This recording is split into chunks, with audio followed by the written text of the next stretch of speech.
पालिका प्रशासनाचं दुर्लक्ष, ठेका एकाच्या नावावर काम करणार दुसरा ठेकेदार. कुरुंदवाडीतील तबक मैदान इथं तब्बल 45 लाखाचं कुस्ती संकुल उभारण्याचं काम सुरू आहे. मात्र त्या कामामध्ये निकृष्ट दर्जाचं साहित्य वापरलं जात आहे. बांधकामासाठी जुनी व गंजलेली सळी वापरली जाते. सदर कामासाठी संबंधित ठेकेदाराला 11 मार्च 2025 रोजी वर्क ऑर्डर देण्यात आली होती. मात्र ठेकेदारानं काम सुरूच न केल्यानं 13 फेब्रुवारीला पालिका प्रशासनानं ठेकेदाराला नोटीस बजावली.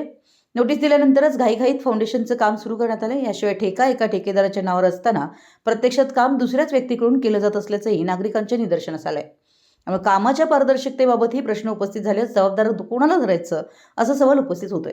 यापेक्षा अधिक गंभीर बाब म्हणजेच कुस्ती संकुल उभारण्यात येत असलेल्या जागेवर पूर्वी पाण्याचं तळं होतं. या ठिकाणी योग्य तांत्रिक तपासणी व भक्कम पाया न घालता सरळ उभारणी करण्यात येत आहे. काही ठिकाणी आक्षेपित खोदाई न करता थेट पाया बांधण्याचा प्रकार सुरू आहे. त्यामुळे भविष्यात इमारतीच्या मजबूतीकरणावर शंका व्यक्त होते. या कामाची तात्काळ चौकशी करून आतापर्यंत झालेल्या बांधकामाचं स्वतंत्र तांत्रिक फेर ऑडिट करावं. निकृष्ट दर्जाचं साहित्य वापरलेलं आढळल्यास संबंधित ठेकेदारावर कारवाई करून त्याला काळ्या यादीत टाकावं. तसेच सदर ठेका रद्द करून नवीन पात्र ठेकेदार नियुक्त करावा अशी जोरदार मागणी नागरिकांमधून होते. परवाना एका ठेकेदाराचा, काम दुसऱ्याच्या हाती.